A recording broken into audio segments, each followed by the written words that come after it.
A famous place, stupid, splits apart. Chris is going to hit our boy. Before Shawn Pomrenke became Mr. Gold on Bering Sea Gold, there were already signs that something was wrong. Troubles in court and claims of mistreatment pointed at a darker side. Fans, insiders, and miners started to wonder if they could trust him. Police reports and court papers painted a shady image. The cameras kept rolling, though, and people couldn't take their eyes off of it. This story about Shawn Pomrenke is going to shock you more than you think. What does Shawn Pomrenke do? Let's wait here for parts. In the last few days of summer, they need another 750. Oh, Nome, Alaska is not a good place for a family. The area has harsh weather, infrastructure problems, gaps in social and service provision, and high weather risks such as blackouts, blizzards, and floods. This rough area is where Shawn Pomrenke was born. In Alaska on March 26, 1975, a boy was born who would have a big effect on the gold mine business, both for good and bad. His dad, Steve Pomrenke, was already working as a miner, so all Shawn had to do was follow the steps his dad had already taken. His job as a miner was already going well when he was only 14. The fame that comes with the Pomrenke name was earned from poor beginnings. In Minnesota, Steve Pomrenke had a very different life. He lived in the Twin Cities and worked as a truck mechanic in St. Cloud. That's where he ran a service shop and drove a truck for a while. He was married to Catherine M. Gray for the first time and had 3 children with her, Shaw, Eric, and Nikki Pomrenke.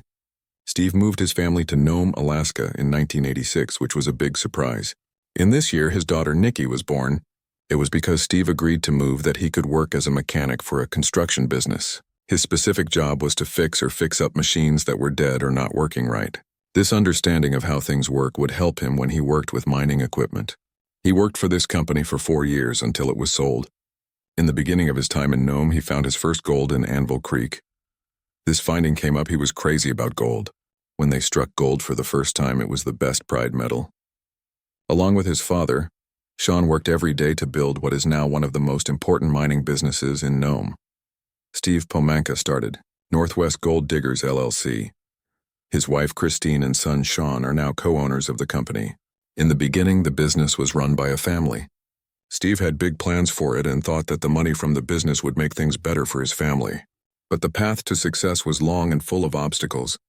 The first gold mine Steve bought failed horribly, and he thought he was lucky that he only just escaped going bankrupt. That bad. Being through this first event made him know that he could lose all of his money quickly if he made the wrong choices in this field. For mining, something small was needed. It required being ready to take risks that got bigger and bigger. Shawn was able to have a great mining career because he grew up in these kinds of places and learned about the history of gold mining when he was young. Shawn spent his time in the mines having adventures while other kids his age played games or got into trouble. It was in the Bering Sea that Shawn learned how to drive big machines, read rock patterns, and understand the different kinds of underwater mining. To work in the mining business while living in Nome, you had to join the Nome mining business. The Nome mining business grew out of Alaska's most amazing gold finds. In 1898, 3 lucky Swedes found gold on Anvil Creek. A huge gold rush happened because of this in North American history. One thing that made Nome's gold find unique was how easy it was to get. It was easy to get the gold. A lot of the gold might be in the sand at the beach, so you wouldn't have to dig so hard. There were no claims and not much work was needed. Over 12,000 people lived in Nome at the time of the 1900 census, making it Alaska's biggest city for a long time. At the time, some figures put the population at around 20,000 people. People from all over the world rushed to Nome to join this strange gold rush. Taryn Cole, a historian, said it was one of the weirdest gold rush boomtowns in Western history. Over the years, the Nome mining area has stayed productive. From 1897 to 1959, more than 366,000 ounces of gold were mined in the area. Many times over the years, more than 3. Nome has been searched and 6 million ounces of gold have been found. Derek, the plan is going to be yours and I'm not going to be a part of it. Even though a lot of gold has been found over the years, digging still goes on. In Nome, it is still a rich field, but now it is on the floor of the Bering Sea. Nome is easy to get to and is known as the poor man's paradise. Anyone can make a lot of money with simple tools. That's exactly the kind of luck that the Pomrenke needs badly. The town is doing very well and people work as miners in the summer at Norton Sound. For the workers, every day is a new chance. Gold is worth $1,800 an ounce. Some mines are so lucky that they make $10,000 every week. When Shawn started his own dredging business in Nome, Alaska, he quickly earned what many thought was a good reputation for hard work. The Christine Rose, named after a family member of Steve's, was the main ship of the Pomrenke operation. It was a barge-mounted excavator dredge that could work close to the shore and dig into the bottom to find gold. The fact that it worked so well was a big part of their success. It was easier for them to get a lot of gold out at once with the Christine Rose. Focusing on large-scale dredging projects was another thing that helped them do well. In comparison, this was different from the many small-scale tasks that Nome miners were used to. They were able to process more stuff in less time because they mostly did large-scale dredging. More money was needed for this method, spending money on tools, people, and buildings. This is where Christine Rose's luck came in. She had strong suction dredges that could pull up huge amounts of sand and other material from the ocean floor. When the Pomrenkes went into mining, it made them stand out. It was clear that Shawn's way of running the business was very different from his dad's. He went about it in a bold way to make the most money. Nome miners in the past treated each other with respect and worked together. For them, mining was more of a way to help their community than a way to make money. They told each other about good places to invest and helped each other out in cases that could have cost them their lives or their businesses. Shawn was more competitive when he came. He wanted to make more money and didn't care if it hurt other children. Not long after, things started to get worse. It was quiet at first. Shawn began to break the unwritten rules of the Nome business. People in the mines noticed these changes in Shawn's business and how he dealt with people in other mines. He looked like he was desperate to make more money. Local miners started to worry about Shawn's willingness to break rules that most people in the community accepted when it came to the environment and proper mining behavior. These were not illegal or inappropriate ways to do work, but they pointed to something worse. Almost always there is fire where there is smoke.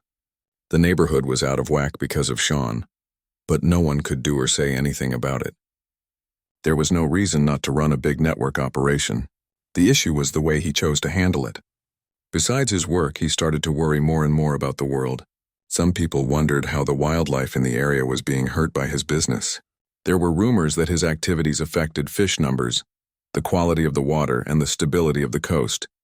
Even though no one officially complained, these things made people in the neighborhood feel uneasy. They may have kept quiet and watched Shawn move up in his quest for power and money out of respect for Steve, the father of the Pomrenke family. Mining and Nome had always done business with each other through handshakes, unofficial agreements, and a shared respect for each other's claims and operations. But Shawn used legal methods because he was afraid of being ripped off by the people who had seen him grow the business.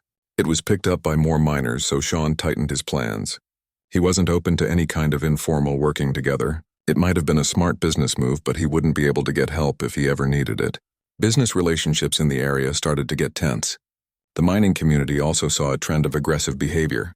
Nome wasn't ready for the change that Shawn was bringing to the group energetically. The signs of trouble, not bad. Music getting cold. Want to know what the murder looks like? 2012 was the year that changed everything for Shawn.